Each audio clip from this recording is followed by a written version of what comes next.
Everyone, तो आज हम पढ़ेंगे मौर्य वंश के बारे में कुछ इम्पोर्टेंट क्वेश्चन। तो मौर्य वंश की स्थापना किसने की थी? चंद्रगुप्त मौर्य ने अपने गुरु चाणक्य के साथ मिलकर।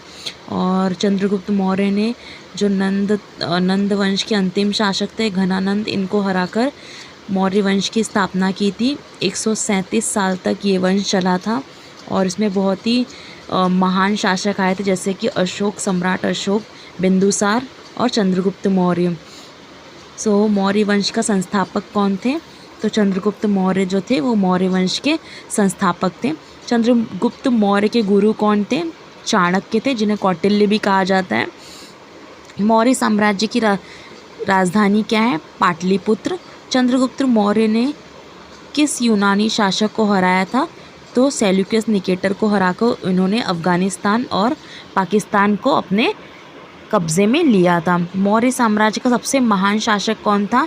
तो सबसे महान शासक था अशोक, जिसने कलिंग युद्ध जीता था। कलिंग युद्ध कब हुआ था? 261 ईसा पूर्व में। अशोक ने किस धर्म को अपनाया था? तो बौद्ध धर्म को।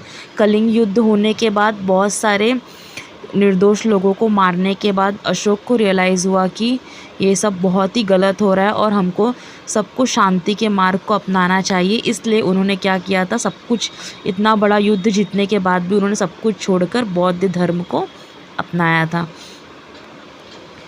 अशोक के शिलालेख किस भाषा में है? तो प्राकृत भाषा में। अशोक के अभिलेख किस लिपि में लिखे गए हैं? ब्राह्मी लिपि। लिपि ब्राह्मी है और भाषा कौन सी है? प्राकृत भाषा है। मौर्य काल में प्रशासक कैसा होता था? तो केंद्रीकृत होता था। अर्थशास्त्र ग्रंथ के लेखक कौन थे? कौटिल्य थे। अर्थशास्त्र ग्रंथ जो लिखी थी वो किसने लिखी थी? चाणक्य ने लिखी थी। मैगस्थनीज किसके दरबार में आया था? तो चंद्रगुप्त मौर्य के दरबार में आया था, जो कि एक इतिहासकार था और जो जानने आया था कि चंद्रगुप्त मौर्य का शासक कैसे चलता है। मैगस्थनीज ने कौन सी पुस्तक लिखी थी? इंडिका लिखी थी। मौर्य काल में गुप्तचर व्यवस्था कैसी थी? तो एकदम सुदृढ़ थी। बिंदुसार किसका पुत्र था? बिंदुसार चंद्रगुप्त मौर्य का था। सबसे पहले कौन आएगा? चंद्रगुप्त मौर्य, उसके बाद उसका बेटा क्या है? बिंदुसार। बिंदुसार का बेटा कौन सा है? सम्राट अशोक। तो बाय बाय।